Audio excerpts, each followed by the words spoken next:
Bonjour frères et sœurs partout dans le monde, je suis Gildas et c'est un privilège pour moi, un honneur de vous accueillir encore une fois pour partager la rhapsodie de réalité avec vous. Je suis sûr, je sais, je suis convaincu que les partages que nous avons eus ensemble ont changé votre manière de penser, votre manière d'agir, votre manière de réfléchir et votre manière de vous projeter dans l'avenir. Continuez par méditer sur ces paroles que nous partageons ensemble et je sais que votre vie ne sera plus jamais la même au nom de Jésus. Aujourd'hui, j'ai un thème magnifique et merveilleux à partager avec vous et c'est sa vertu dans nos esprits. Alléluia. Donc, le verset d'ouverture est pris dans 2 Timothée, chapitre 1, verset 6. Nous allons lire ensemble la version amplifiée de la Bible. Je vous le lis. Voilà pourquoi je te rappelle de raviver, c'est-à-dire de rallumer les braises, de souffler sur la flamme et de maintenir embrasé le gracieux don de Dieu, le feu intérieur qui est en toi, par le bien de l'imposition de mes mains avec ceux des aînés à ton ordination. En tant que chrétiens, nous ne sommes pas ordinaires. Jésus nous a dit dans Jean chapitre 20, verset 21, « Comme mon Père m'a envoyé, moi aussi je vous envoie. » Il nous a donné le pouvoir et l'autorité d'exercer le ministère et d'être une bénédiction pour notre monde. Paul nous dit, dans 2 Corinthiens chapitre 4, verset 7, « Nous avons ce trésor dans des vases de terre, afin que cette grande puissance soit de Dieu et non pas de nous. Nous pouvons rendre ministère aux malades, aux opprimés et aux déprimés, et que la vertu coule de nous vers eux. La puissance de Dieu en nous doit couler de nous vers ceux qui ont besoin du toucher de Dieu. Je vous le relis. La puissance de Dieu en nous doit couler de nous vers ceux qui ont besoin de la puissance de Dieu. Vers ceux qui ont besoin du toucher de Dieu dans leur vie. C'est pour cela que vous devez prendre le temps, de raviver la puissance de l'Esprit en vous encore et encore. Vous devez prendre le temps de raviver la puissance de l'Esprit qui est en nous encore et encore. Soyez toujours remplis de l'Esprit. Toujours.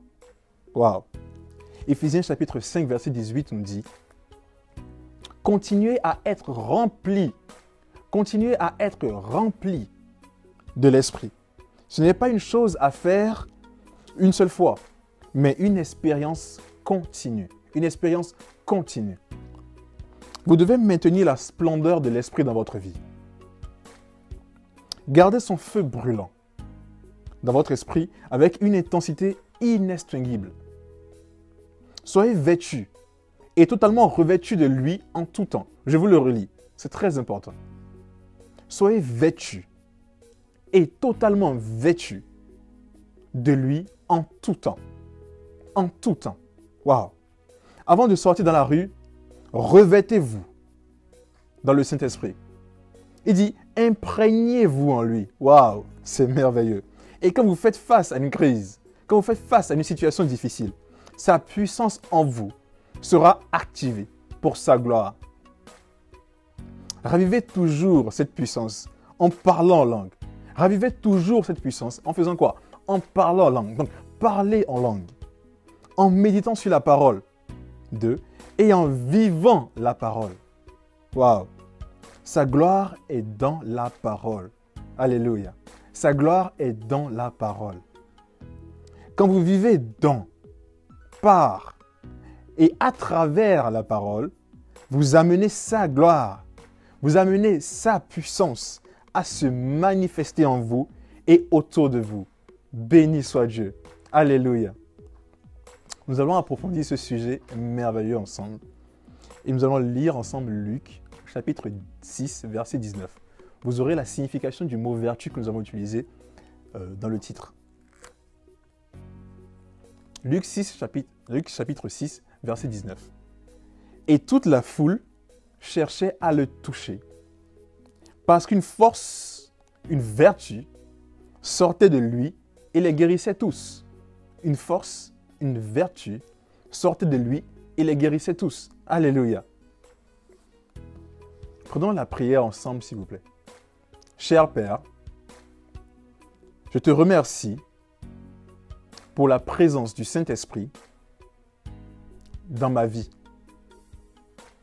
et pour l'œuvre efficace de cette puissance en moi et à travers moi. Christ vit en moi et je suis son extension dans le monde aujourd'hui pour toucher, guérir, bénir, affermir et élever. Je profite de ce privilège divin pour manifester les vertus glorieuses dans mon esprit pour les autres, au nom de Jésus-Christ. Amen. Merci frères et sœurs d'avoir partagé ce merveilleux thème de la rhapsodie d'aujourd'hui avec moi. Je suis sûr que vous avez été bénis et je vous dis à la prochaine. Amen. On se sent toujours mieux avec un ami, un compagnon loyal toujours à vos côtés, un garde et un guide qui vous parle tout le temps et ceci dans la langue que vous comprenez, un coach de vie qui vous donne une meilleure approche de la vie et vous met sur le chemin que vous devez suivre. La rhapsodie des réalités représente tout ceci et bien plus. Appelez maintenant au 01 74 34 39 01 pour vous procurer une copie. Téléchargez votre appli Rhapsodie des réalités aujourd'hui, disponible sur Google Play et Apple Store.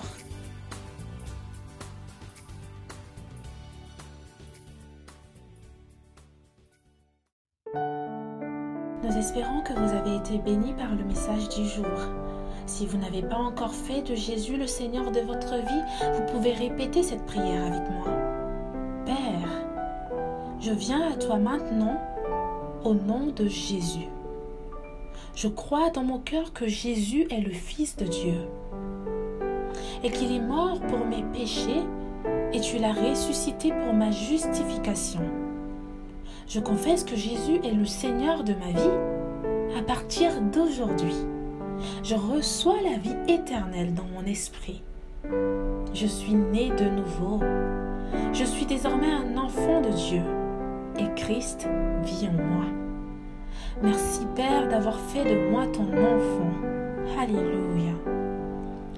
Si vous avez fait cette prière avec moi, sachez que vous êtes désormais un enfant de Dieu et Dieu est votre Père. Ne vous arrêtez pas là. Rejoignez une église Christ en Bessie où vous pouvez adorer le Seigneur et grandir dans sa parole. Que Dieu vous bénisse.